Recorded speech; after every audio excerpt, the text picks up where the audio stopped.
श्री स्वामी समर्थ. मकर संक्रांत हा अत्यंत खास असा दिवस मानला जातो.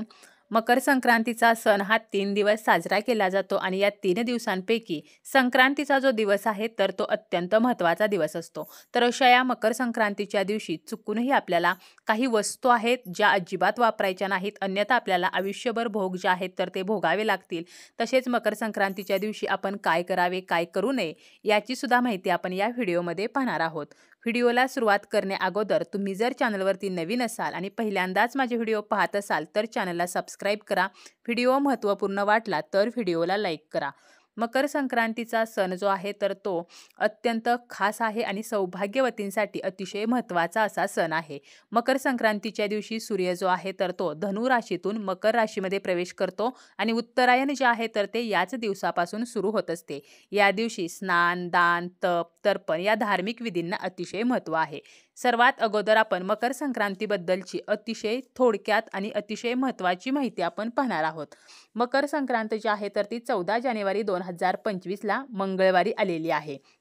यंदा मंगळवारी दिनांक 14 जानेवारी 2025 शके 1946 पौष कृष्ण 1 रोजी सकाळी 8:54 सूर्य मकर राशीत प्रवेश करत आहे.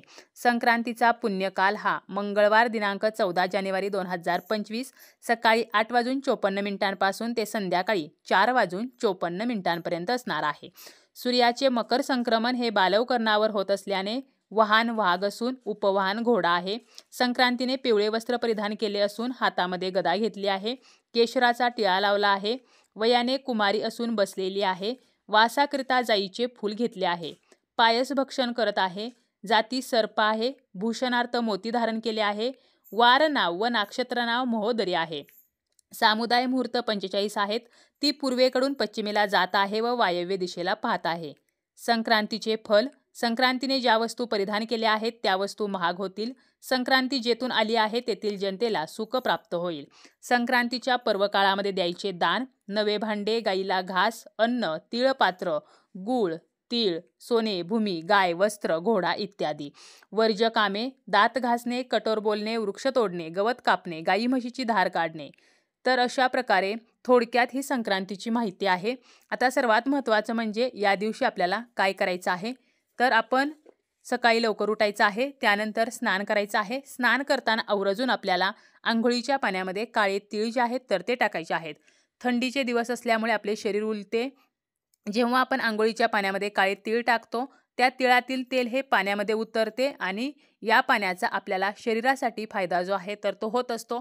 त्याचप्रमाणे भोगीच्या दिवशी सुद्धा आपल्याला अंघोळीच्या पाण्यामध्ये काळे तीळ टाकायचे आहेत आणि आवर्जून या दिवशी केस जे आहेत तर ते धुवायचे आहेत. असं म्हटलं जातं की भोगीच्या दिवशी केस धुतल्यामुळे आपल्या मागचे जे काही भोग आहेत तर ते भोग संपतात.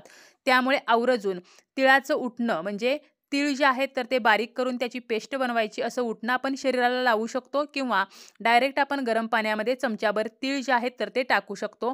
तर अशा प्रकारे आपल्याला अंघोळीच्या पाण्यामध्ये तीळ टाकून त्या पाण्याने स्नान जे आहे तर ते करायचं आहे. यानंतरची दुसरी गोष्ट म्हणजे आपल्याला सूर्यदेवांची उपासना करायची आहे. सकाळी उगवत्या सूर्याला अर्घ्य द्यायचं आहे. तांब्याच्या भांड्यामध्ये आपल्याला पाणी घ्यायचं आहे. त्यामध्ये हळदी कुंकू किंवा लाल चंदन, अक्षता, तीळ आणि लाल फूल टाकायचं आहे आणि सूर्यदेवांना अर्घ्य द्यायचं आहे. कारण या दिवशी सूर्यदेवांना अर्घ्य देण्याला विशेष असे महत्त्व आहे. त्याचप्रमाणे यथाशक्ती आपल्याला दान जे आहे तर ते करायचं आहे. आता दानामध्ये कोणत्या वस्तू द्यायच्या? शुद्ध तूप, घोंगडी. तर याचं दान केल्यामुळे आपल्याला मोक्षाची प्राप्ती होत असते. त्याचप्रमाणे अगोदर आपण काही वस्तू पाहिलेल्या आहेत तर त्या वस्तूंपैकी सुद्धा आपण दान जे आहे तर ते करू शकतो. काही जरी शक्य झालं नाही तर या दिवशी तिळाचं दान जे आहे तर ते अवश्य करावे. त्याचप्रमाणे या दिवशी आपल्याला कोणाशीही खोटं वगैरे बोलायचं नाही. कोणालाही कठोर वागणूक आपल्याला द्यायची नाही. या दिवशी अंघोळ केल्याशिवाय काहीही खायचं नाही. पवित्र नदीमध्ये स्नान करण्याला सुद्धा विशेष असे महत्त्व आहे. शक्य असेल तर नक्की पवित्र नदीमध्ये स्नान करावे. त्याचप्रमाणे या दिवशी दारामध्ये कोणी आलं तर रिकाम्या हाताने परत न पाठवता काही ना काही त्या व्यक्तीला द्यायचं आहे. दारामध्ये गोमाता आली तर आपल्या घरामध्ये जे बनवलेलं आहे त्याचा एक का होईना घास हा गोमातेला द्यायचा आहे. त्याचप्रमाणे या दिवशी आपल्याला झाडे जी आहेत तर ती तोडायची नाहीत, गवत कापायचं नाही. कारण शेतकऱ्यांसाठी हा सण जो आहे तर तो अत्यंत खास असतो. त्याचप्रमाणे पशुपक्ष्यांना त्रास द्यायचा नाही. या दिवशी आपल्याला कांदा, लसूण, तामसिक अन्नपदार्थ जे आहेत तर त्याचं सेवन करणं हे वर्ज्य करायचं आहे. कांदा, लसूण, तामसिक अन्नपदार्थ आपल्याला अजिबात खायचे नाहीत. मांसाहार जो आहे तर तो आपल्याला अजिबात खायचा नाही. तर असे काही छोटे छोटे नियम आहेत जे आपल्याला या मकर संक्रांतीच्या दिवशी पाळायचे आहेत. तसेच या दिवशी तेल, झाडू, धारदार वस्तू, प्लास्टिकच्या वस्तू याचं दान जे आहे तर ते चुकूनही करू नये. आता या दिवशी आपल्याला कोणत्या वस्तू ज्या आहेत तर त्या अजिबात वापरायच्या नाहीत, अन्यथा याचे दुष्परिणाम जे आहेत तर ते आपल्याला भोगावे लागत असतात. तर बघा, अगोदरच आपण पाहिलं की यंदा संक्रांतीने पिवळ्या रंगाचं वस्त्र परिधान केलेलं आहे, त्यामुळे आपल्याला मकर संक्रांतीच्या दिवशी पिवळ्या रंगाचं वस्त्र, पिवळ्या रंगाची साडी असेल, ड्रेस असेल किंवा पुरुषांसाठीचे जे पिवळ्या रंगाचे कपडे आहेत तर यापैकी कोणतंही वस्त्र जे आहे तर ते पिवळ्या रंगाचं आपल्याला परिधान करायचं नाही. असं म्हटलं जातं की मकर संक्रांतीच्या दिवशी संक्रांत ज्या रंगावरती आहे किंवा संक्रांतीने ज्या रंगाचं वस्त्र परिधान केलेलं आहे तर ते वस्त्र आपण परिधान करू नये, म्हणजे त्या रंगाचं वस्त्र, त्या रंगाचे कपडे आपण घालू नयेत. जर आपण त्या रंगाची कपडे घातली तर आपल्यावरती संक्रांत येते, म्हणजे काय तर संकट येतं.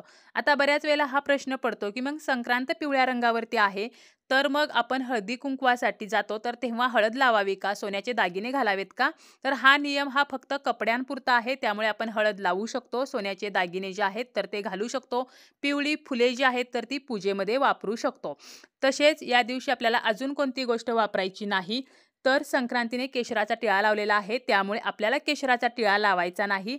तसेच अगोदर पाहिल्याप्रमाणे वासाकरता संक्रांतीने जाईचे फूल घेतलेले आहे, त्यामुळे जाईचा गजरा जो आहे तर तो आपल्याला केसामध्ये घालायचा नाही. याऐवजी शेवंती, अबोली, गुलाबाची जी फुले आहेत तर याचा वापर आपण करू शकतो, परंतु चुकूनही जाईचा गजरा जो आहे तर तो आपल्याला घालायचा नाही.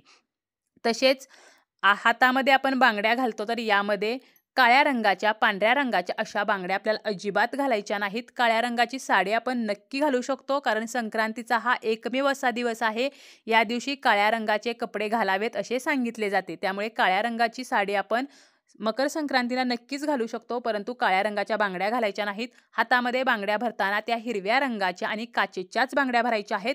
आणि या बांगड्यांच्या पाठीमागे लाखेची एक बांगडी, ज्याला आपण लाखेचा चुडा म्हणतो, किंवा लाखेच्या ज्या पाटल्या असतात तर त्या मात्र आपल्याला घालायच्याच आहेत. एक तरी लाखेची बांगडी आपल्याला हातामध्ये घालायचीच आहे, कारण मकर संक्रांतीच्या दिवशी लाखेच्या चुड्याला अतिशय महत्त्व आहे. आणि हिरव्या रंगाच्या काचेच्याच बांगड्या घालायच्या आहेत. त्यामध्ये आपण बेंटेकच्या, सोन्याच्या किंवा मेटलच्या बांगड्या घालू शकतो, परंतु हातामध्ये फक्त सोन्याच्या बांगड्या किंवा फक्त बेंटेकच्या बांगड्या, फक्त मेटलच्या बांगड्या चुकूनही घालायच्या नाहीत, तर काचेच्या बांगड्या असायलाच हव्यात. तसेच मकर संक्रांतीच्या दिवशी प्रत्येक सौभाग्यवती स्त्री ही साज शृंगार करत असते, परंतु चुकूनही आपल्याला इतर स्त्रीने वापरलेलं जे मंगळसूत्र आहे, पैंजण आहे किंवा जोडवी असतील किंवा तिच्या ज्या बांगड्या आहेत तर त्या आपण वापरायच्या नाहीत. असं म्हटलं जातं की कधीच आपलं मंगळसूत्र किंवा आपले जे सौभाग्य अलंकार आहेत तर ते दुसऱ्या स्त्रीला देऊ नयेत, यामुळे दोष लागतात, आपले वैवाहिक जीवन बिघडू शकते, पती पत्नीमध्ये गोडवा राहत नाही. आपण वाण स्वरूपामध्ये नवीन घेऊन सौभाग्य अलंकार जे आहेत तर ते इतर सौभाग्यवतींना देऊ शकतो, परंतु जे आपण वापरलेलं आहे, म्हणजे एखादी आपली मैत्रीण असेल, नातेवाईक असेल आणि तिला जर आपलं मंगळसूत्र किंवा आपल्या बांगड्या आवडल्या आणि आपण जर तिला त्या देण्याचा विचार करत असू तर ही जी चूक आहे तर ती अजिबात करायची नाही. थोडक्यात काय तर आपला कोणताही सौभाग्य अलंकार जो आहे तर तो इतर स्त्रीला मकर संक्रांतीच्या दिवशी आणि इतर कधीच देऊ नये. तुम्ही नवीन घेऊन तो देऊ शकता. तर अशा छोट्या छोट्या ज्या गोष्टी आहेत तर त्याचं आपल्याला पालन जे आहे तर ते मकर संक्रांतीच्या दिवशी नक्की करायचं आहे.